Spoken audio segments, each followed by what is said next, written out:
Saya akan coba jawab sebisa saya dan sejauh saya tahu. Jadi ada dua ide besar Anies Baswedan ketika beliau menjadi presiden 2024 nanti. Pertama adalah perubahan. Lalu ibu akan bertanya, apa yang mau dirubah? Banyak bu, semua yang salah, tidak baik, dan tidak berkeadilan akan dirubah. Dan tentu yang sudah benar akan dilanjutkan, bahkan ditingkatkan lagi. Terus ibu akan nanya lagi, kenapa harus dirubah? Harus dirubah bu, karena faktanya Indonesia sekarang tidak sedang baik-baik saja. Apa buktinya? Bukti kalau sekarang kita sedang tidak baik-baik saja adalah bahwa saat ini saya, ibu, dan 273 juta rakyat Indonesia lainnya memiliki hutang sebesar 28 juta rupiah lebih per kepala. Hutang apa? Yaitu hutang sebesar 7.000 triliun yang dibuat Jokowi per Januari 2023. Bukti lainnya bahwa kita sedang tidak baik-baik saja adalah angka kemiskinan kita yang naik menjadi 9,57%. Bukti lain lagi, bahwa skor indeks korupsi Indonesia adalah 34 atau peringkat ke-110 dari 180 negara. Banyak lagi bu, tapi contoh itu saja saya kira sudah cukup untuk memberikan bayangan. Lalu ide besar kedua dari Anies Baswedan adalah keadilan sosial bagi seluruh rakyat Indonesia. Nah, ini ada contoh konkretnya bu. Selama Anies menjabat sebagai gubernur Jakarta, di mana Anies di dalam setiap membuat kebijakan dan dalam mengambil keputusan, beliau selalu memegang teguh dan berpedoman kepada 4 hal, yaitu 1. Prinsip kesetaraan dan keadilan. 2. Kepentingan umum. 3. Akal sehat, ilmu dan data. 4. Undang-undang dan regulasi.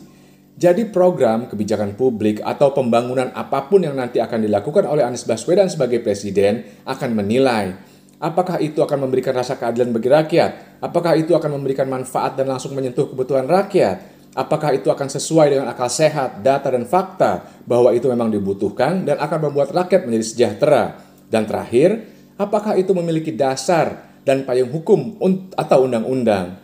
Saya beri contoh bu, contoh sederhananya. Jika Anies membuat kereta cepat, maka beliau sebelumnya akan menilai apakah harga tiketnya nanti akan memberikan rasa keadilan bagi rakyat. Apakah itu akan mematikan jenis usaha yang sudah ada sebelumnya? Apakah memang kereta cepat dibutuhkan dan akan memberikan manfaat kepada rakyat banyak, bukan hanya kepada sekelompok kecil rakyat?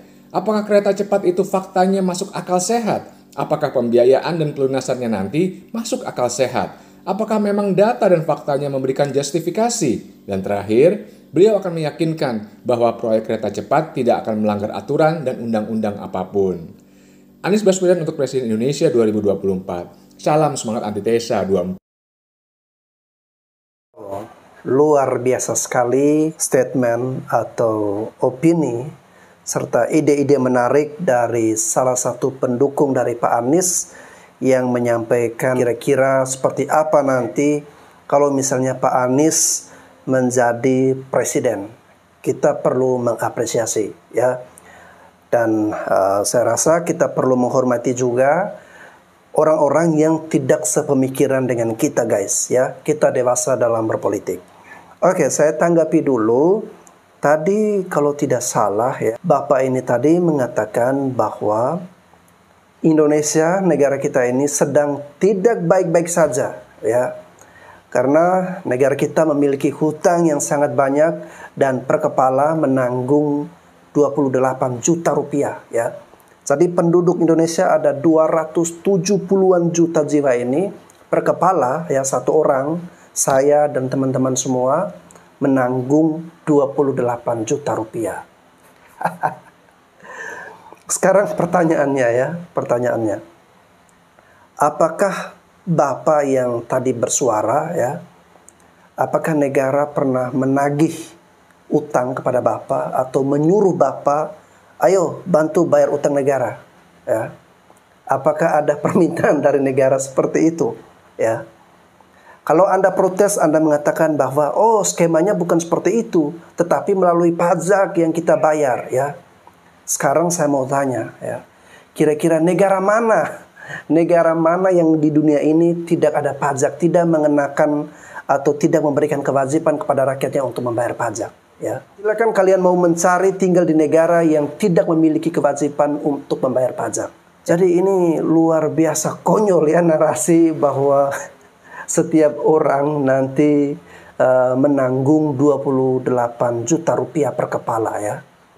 Saya merasa orang tua saya tidak pernah diwajibkan untuk membayar 28 juta itu, ya. Adik-adik saya, ya, keluarga saya tidak pernah merasa bahwa kita harus membayar 28 juta kepada negara, ya. Oke teman-teman, kita lanjut, kita lihat lagi seperti apa penilaian dari netizen-netizen yang lain. Saya akan coba jawab sebisa saya dan sejauh saya tahu. Jadi ada dua ide besar. Sorry mas bro, izin sedikit. Jangan membodohi kurang banyak mas bro. Pernah gak dari dulu tuh rakyat itu bantu pemerintahan tuh bayar utang? Kau pikir utang itu utang siapa? Zaman SBY utangnya berapa? Bunganya berapa? Kamu bisa hitung nggak? Jokowi baru utang berapa? Bisa bangun semua itu dari Sabang sampai Merauke. Kamu harus tahu, jangan membodohi orang. Perubahan apa yang mau dirubah? Pilihan nih, mau dirubah itu jalan-jalan kasih sumur semua, dilubangi semua tuh satu negara Indonesia itu. Pakai logika. Gue perhatikan bahwa akhir-akhir ini di semua lini sosial media makin banyak saja akun-akun media sosial termasuk TikTok yang menyerang Anies Baswedan. Entah karena memang datangnya murni dari hati nurani mereka atau karena memang pekerjaan mereka yang kebetulan saja bayarannya mungkin baru cair. Entah pendukung, relawan, atau simpatisan siapa, tapi mereka semakin rajin membuat konten-konten mengenai Anies yang kalau gue perhatikan semuanya adalah hoax dan menyesatkan.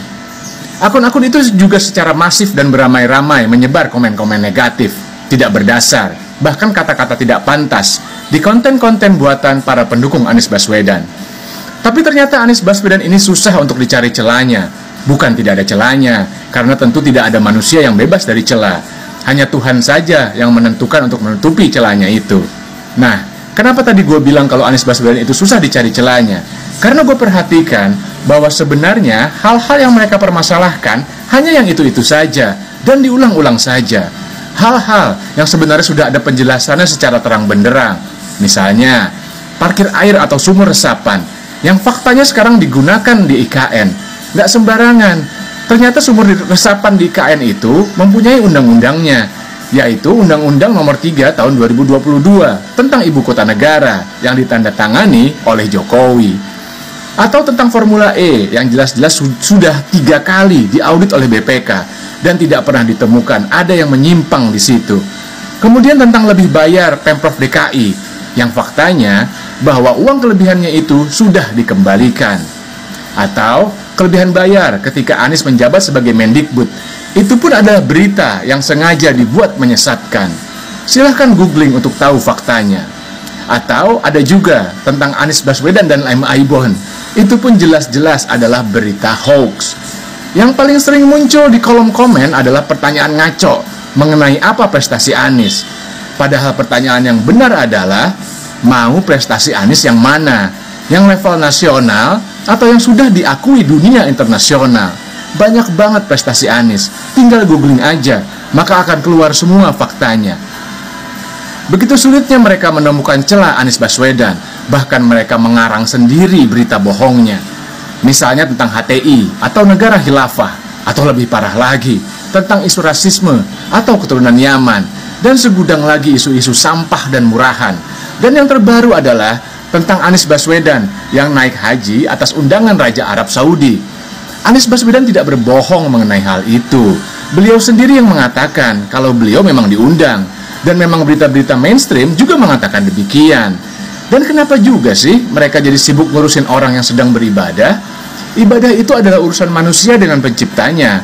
Dan udah selesai sampai di situ. Jadi Anies Baswedan berbohong itu adalah tuduhan orang-orang yang tidak mempunyai harga diri dan memang niatnya mau membodohi rakyat. Dan orang-orang yang mempercayai kebohongan itu adalah memang orang-orang bodoh yang ingin mempercayai kebohongan. Jadi kesimpulannya, kita akan mengabaikan semua pernyataan menyesatkan itu. Bahkan kita akan menjadikan itu sebagai motivasi untuk menyadarkan lebih banyak orang. Karena akan percuma bagi kita para pendukung Anies untuk meyakinkan para buzzer RP atau para pendukung yang memang sudah mantap untuk tidak memilih Anies Baswedan. Walaupun sebenarnya fakta yang menjelaskan bahwa Anies adalah pilihan terbaik sudah terang benderang di depan mata mereka.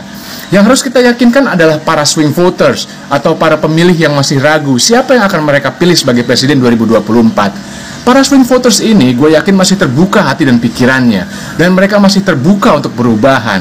Dan bagi kalian para swing voters, bagi kalian yang masih belum dapat menentukan pilihan presiden Indonesia untuk tahun 2024, cobalah kalian buka hati dan pikiran kalian dan mau mencari fakta yang sebenarnya. Maka niscaya kalian semua akan menemukan bahwa memang Anies Baswedan lah yang paling banyak baiknya, yang paling sedikit buruknya, yang terbaik dari yang baik-baik, dan insya Allah adalah pilihan yang paling tepat sebagai Presiden Republik Indonesia untuk tahun 2024. Amin.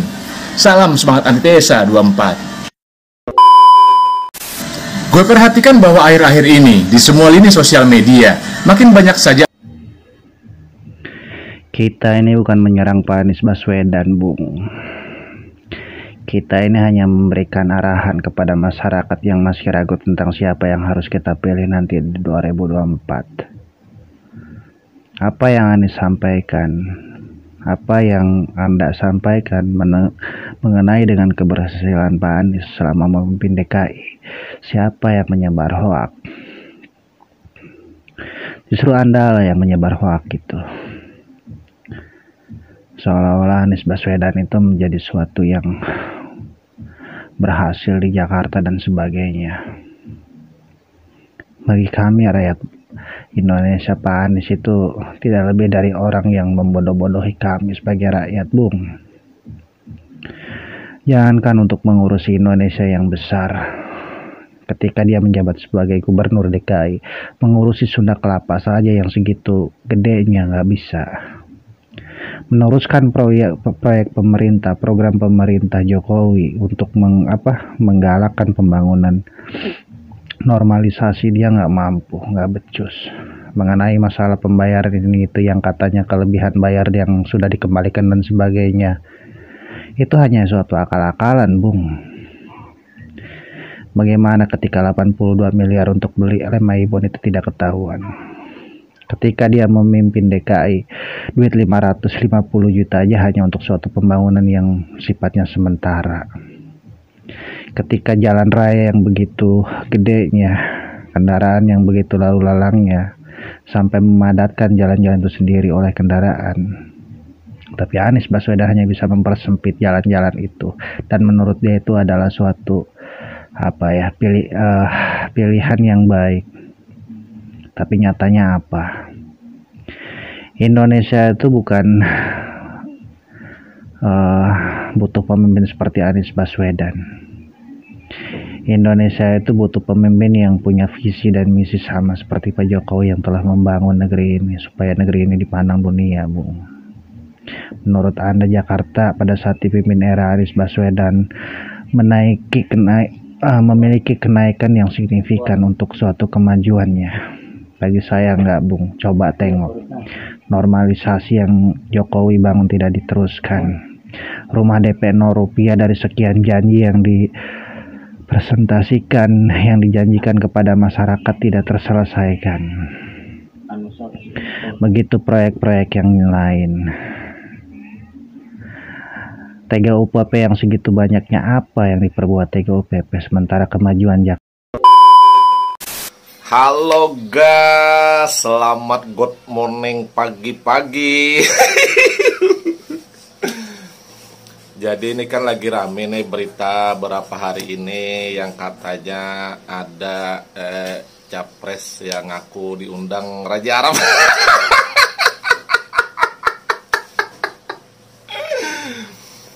Jadi beliau ini kayaknya memang tabiatnya ya, memang tukang ngibul.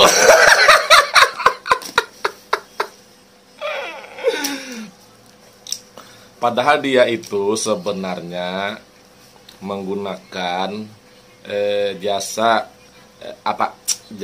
nih Dream Tour Travel untuk berangkat haji yang ya biayanya fantastis lah. Ya ibaratkan tuh siapapun bisa. Ibaratkan tuh mau berangkat haji menggunakan itu asalkan cuannya kuat. Tapi dia ngaku-ngaku katanya diundang Raja Arab. Kerajaan Arab katanya.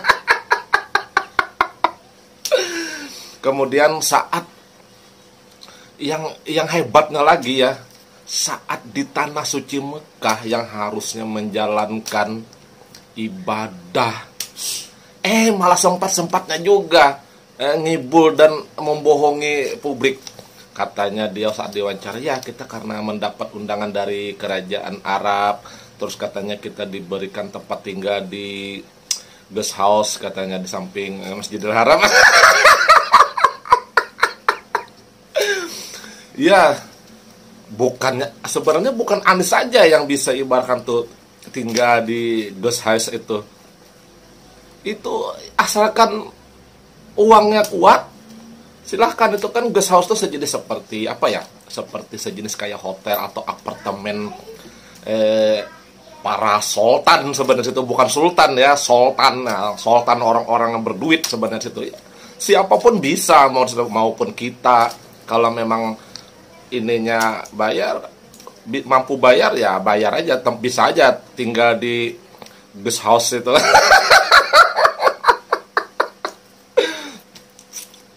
Nah itulah seharusnya kan di saat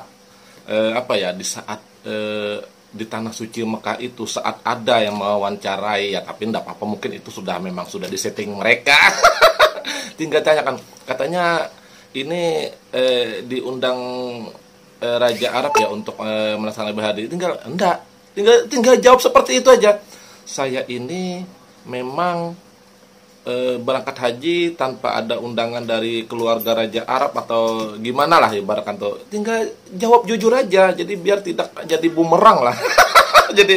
jadi bahan ketawaan lah. Tinggal. Nah ibaratkan tuh kita memang benar-benar ingin menunaikan ibadah haji. Tidak perlu di samping Ka'bah malah berbohong lagi. Seperti kayak foto-foto katanya, Anies dijamu, disambut dengan begituan. Itu bukan. Itu memang itu ya namanya apa ya? Ya kalau kita mampu bayar ya kamu bisa mau pesan makanan mau setinggi apa, terus kamu mau tinggal di mana pun bisa, yang penting ada cuannya saya cukup. Tapi enggak apa-apa, kita percaya cuannya cukup besar kan. Cuman berapa sih umpamanya, anggap 250 atau 350 juta satu orang untuk berangkat ya umroh menggunakan dream travel itu kan masih banyak kan sisanya uang dari 8T itu. Itulah. Ada aja. Yang anehnya itu pendukungnya malah tidak terima. Katanya orang mengklarifikasi bahwa itu bukan undangan dari Raja Arab, malah dibilang menghina, mencaci. Sementara di sosial media televisi sudah jelas bahwa ada orang yang memang diundang oleh dari pihak kerajaan Arab Saudi, dan di situ semua jelas di media televisi. Tidak ada situ terdaftar namanya Anies atau ditunjukkan namanya Anies. Tapi ya tidak apa-apa ya, itulah mungkinlah mereka ingin memanfaatkan ibadah haji sebagai sebagai kampanye ya, seperti dulu juga ya. Dulu waktu di acara G20 katanya dia diundang sebagai pembicara, ternyata mendaftarkan diri di B20. Kemudian ya kan karena ingin menunjukkan bahwa karena waktu itu pendukungnya kan Anies bahasa Inggrisnya fasih. Nah, kemudian mendaftarkan diri lagi ke Australia, ingin minta diwawancarai di stasiun televisi Australia, ingin ketemu dengan Penny Wong dan Felix Low. Sampai reporter televisi Australia itu menanyakan, ada kepentingan apa Anda ke Australia ini? Dan ada keperluan apa Anda ingin ketemu Penny Wong dan Felix Low? Sempat ditanya. Malah dia menjawab, terima kasih atas undangannya. Mendaftarkan diri, minta diwawancarain, dibilang diundang. Nah sekarang dia mendaftar di Dream Travel, bilangnya diundang Raja Arab berangkat haji. Oke deh, ya itulah, jadi kita ketahui aja ya, kita santai-santai aja lah, biasa aja. Jadi buat teman-teman kalau mau ketawa aja. Nah, wawancara tim pencitraan Anies Baswedan di Kota Mekah. Saya mendapatkan undangan dari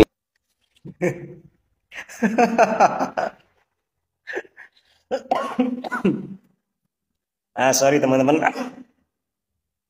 saya benar-benar geli loh.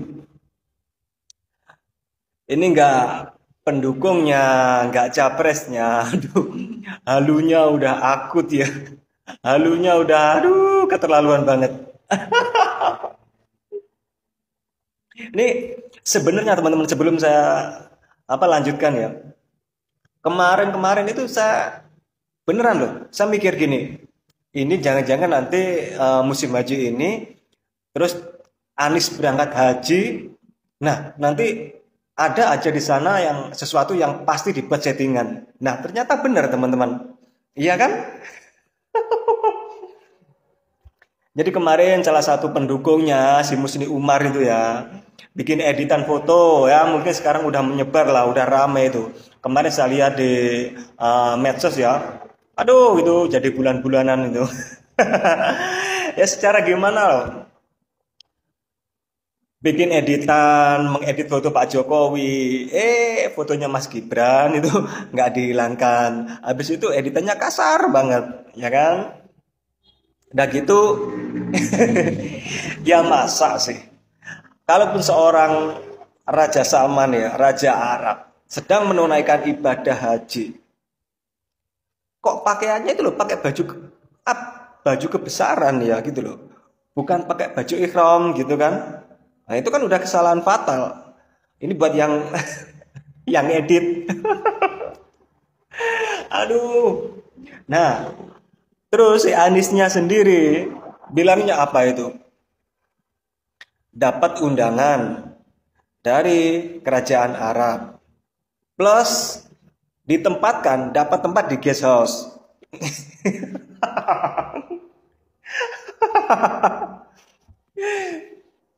Gini loh, udah deh, nggak ada satu Indonesia yang percaya kalau Anies itu benar-benar diundang sama Raja Salman.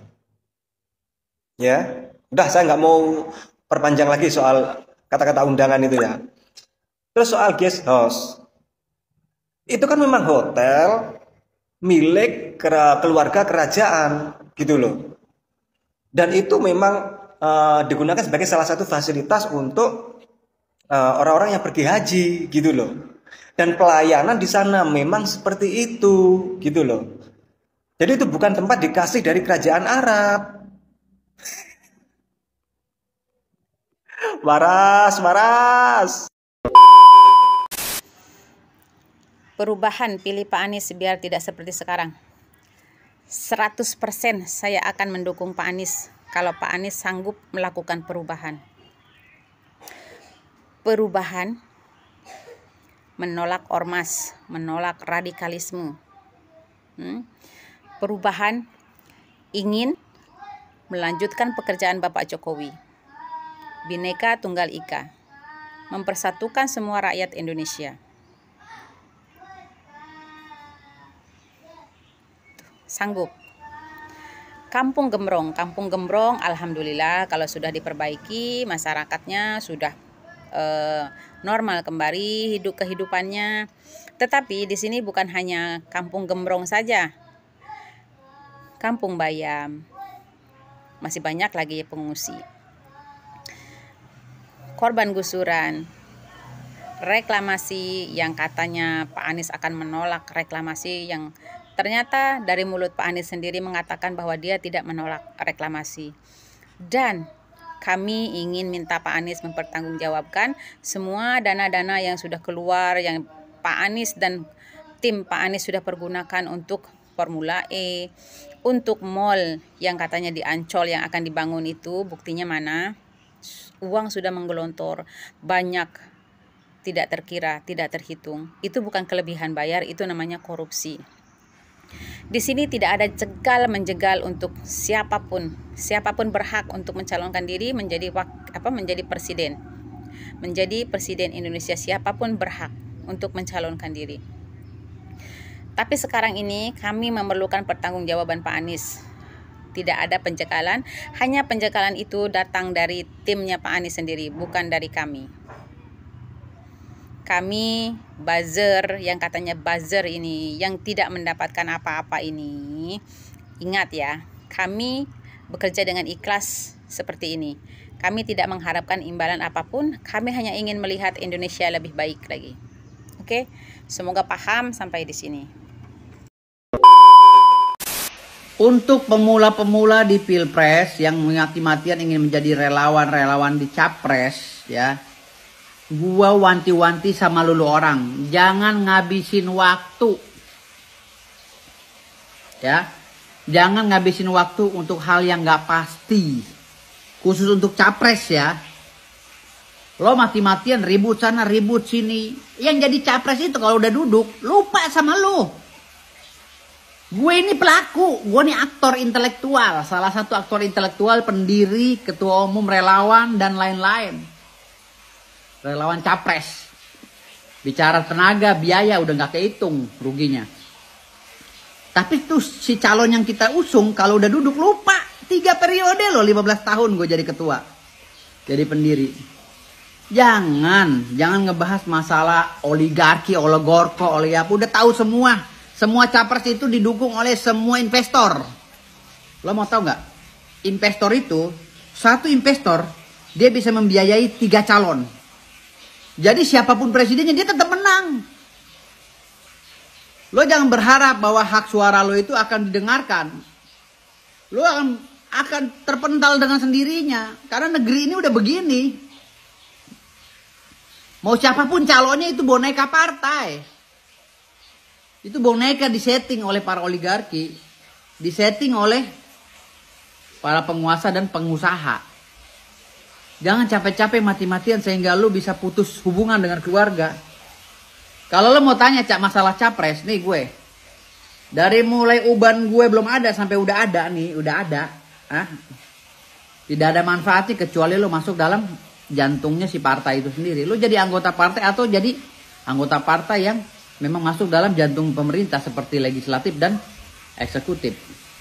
Tapi kalau lo hanya jadi penonton, warga masyarakat biasa, ribut-ribut, gue pilih ini, gue pilih itu, lu bego. Sehingga lo memutuskan silaturahmi, lu bodoh. Bodoh banget. Gitu loh. Gue ini udah gak kehitung kerugian gue. Tapi setelah calon gue jadi, lupa. Gitu loh. Udahlah, lo rakyat sekarang yang nyari duit. Ya, yang masih nyopet lah, fokus ke copet, jambret. Yang ke petani. Yang jadi guru. Udah jangan pada ributin masalah politik, nggak ada duitnya. Urus keluarga masing-masing. Ya. Nggak ada tuh, gue udah semua calon gue pelajarin. Semuanya didukung oleh pengusaha. Dan pengusaha yang mengendalikan negeri ini bukan rakyat. Percaya deh sama gue. Termasuk partai politik dikendalikan oleh negeri ini oleh pengusaha. Oke? Salam waras. Para penjilat-penjilat itu, apa prestasi Jokowi sebelum menjabat presiden ya? Oke? Suhail, kayaknya ente itu memang merasa kuat karena apa ya? Mungkin postur tubuhmu yang besar itu, sehingga engkau berani ngegas. Ketemuan yuk.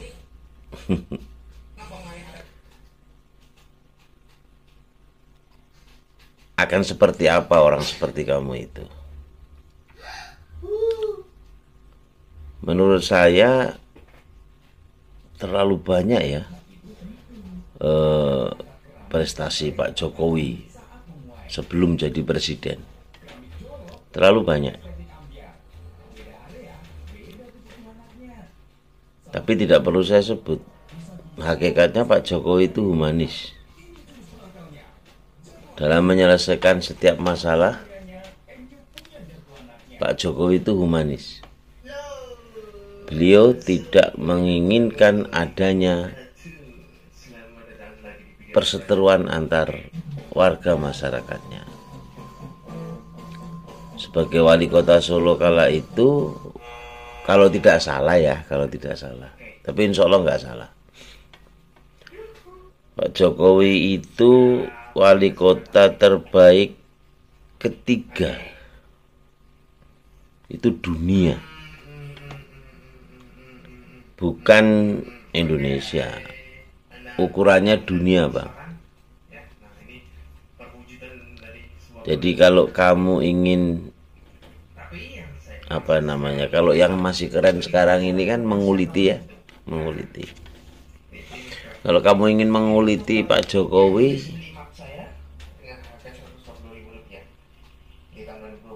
kamu itu mestinya lihat track recordnya dulu. Track recordnya beliau selama beliau menjabat sebelum menjadi presiden. Dari wali kota 2 periode, kemudian masuk ke Jakarta, dan kemudian dilanjutkan oleh Basuki Cahayapurnama. Sistem yang dilakukan oleh Pak Jokowi di Jakarta, open house, terus kemudian ditindaklanjuti juga oleh Pak Basuki Cahayapurnama. Setiap warga yang ingin mengeluh diperbolehkan dari jam sekian sampai jam sekian ke balai kota untuk kemudian menyampaikan aspirasinya dan ditanggapi secara langsung oleh seluruh perangkat kedinasannya waktu itu. Selalu duduk bersama untuk menyelesaikan setiap permasalahan yang ada. Itu prestasi Pak Jokowi yang sangat-sangat mengena. Penataan Waduk Pluit yang waktu itu luar biasa, kumuhnya sekarang menjadi seperti itu. Terlalu banyak prestasi Pak Jokowi kalau you ingin membanding-bandingkan. Kalau you ingin menanya-nanyakan prestasi Pak Jokowi, terlalu banyak. Kalau itu sih mohon maaf, yang abang bawa-bawa untuk menjadi calon presiden, semestinya Suhali itu menyampaikan prestasinya, nggak usah menjelek-jelekan orang lain. Terus saja. Ini saya yang orang PDI Perjuangan memberikan pelajaran kepada Anda. Sampaikan aja yang baik-baik tentang si itu, tentang si yang kamu bawa itu. Hei Suhali, jangan berlagak sangar, karena saya yakin rakyat Indonesia semakin dihadapkan dengan orang-orang yang sangar, mereka akan menjauh. Karena rakyat Indonesia itu sudah terbuka cara berpikirnya. Masyarakat Indonesia sekarang ini pinter-pinter, udah top markotop. Nggak bisa lo jualin dengan gaya-gaya premanisme seperti itu. Mereka malah akan menjauh. Camkan omongan saya kalau tidak percaya. Nyungsep. Yang abang bawa itu malah akan nyungsep.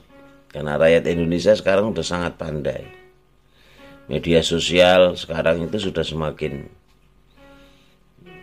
mudah sekali masyarakat Indonesia mengakses.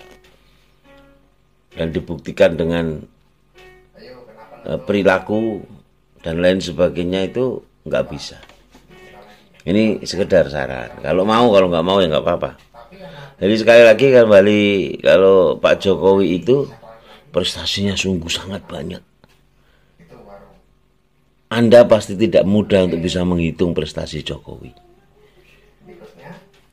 baik setelah jadi presiden ataupun sebelum jadi presiden. Ingat itu. Nama asliku Agung Dewanto, Bang. Saya orang Pemalang, barangkali kamu ingin nyari. Kalau kamu ingin nyari, namaku Agung Dewanto. Cari saja, banyak orang kenal saya kok. Kalau nggak terima loh tapi. Oke, salam waras. Oke guys, setelah kita mendengarkan pernyataan ya ataupun penyampaian ide-ide besar dari salah satu pendukung Pak Anies, dan juga tadi ada juga yang memberikan argumentasi atau memberikan kritikan atau tanggapannya ya. Dan kalau saya secara pribadi guys ya, saya adalah fans atau pendukung dari Pak Jokowi karena saya mengakui, saya melihat kinerja Pak Jokowi selama 10 tahun ini. Saya merasa bahwa negara kita itu berkembang ke arah yang lebih baik ya. Dan banyak sekali pembangunan-pembangunan yang dilakukan oleh Pak Jokowi terutama di daerah-daerah di timur Indonesia ya. Itu menjadi salah satu alasan kenapa saya mendukung Pak Jokowi ini. Lalu yang berikutnya, kalau semisalnya ada suara kampanye ataupun ajakan teriakan dari orang-orang yang menginginkan perubahan, ya, orang-orang yang tidak puas dengan kinerja Pak Jokowi, yang tidak mengakui pencapaian-pencapaian dari Pak Jokowi, ya, dan sudah pasti capres yang seperti ini kita perlu waspada dan hati-hati, ya. Karena kita tidak ingin apa yang sudah dibangun oleh Pak Jokowi selama bertahun-tahun ya diacak-acak, diubah-ubah lagi, kita mulai lagi dari nol. Itu saya secara pribadi tidak mengharapkan yang seperti itu. Yang saya dan juga mungkin teman-teman di sini inginkan adalah keberlanjutan ya. Artinya ada pemimpin atau figur berikut yang akan melanjutkan tongkat estafet dari Pak Jokowi, meneruskan semua pondasi-pondasi pembangunan yang sudah beliau susah payah bangun, sudah beliau tanamkan, itu tinggal dilanjutkan, bukan untuk dirubah ya. Oleh karena itu, saya pribadi saya tidak setuju dengan gagasan perubahan atau seruan-seruan perubahan atau antitesa dari Pak Jokowi ini ya. Oke guys, bijak-bijaklah kita dalam memilah, mencermati setiap informasi. Hak bagi siapa saja, mungkin bagi teman-teman, untuk menggunakan pilihan politik masing-masing ya. Tetapi ingat, kita perlu memilih dan mempercayakan bangsa dan negara ini kepada pemimpin atau figur yang tepat ya. Oke teman-teman, terima kasih sudah menyaksikan video ini. Mohon maaf apabila ada kesalahan. Saya Bastian Sebos, sampai jumpa lagi.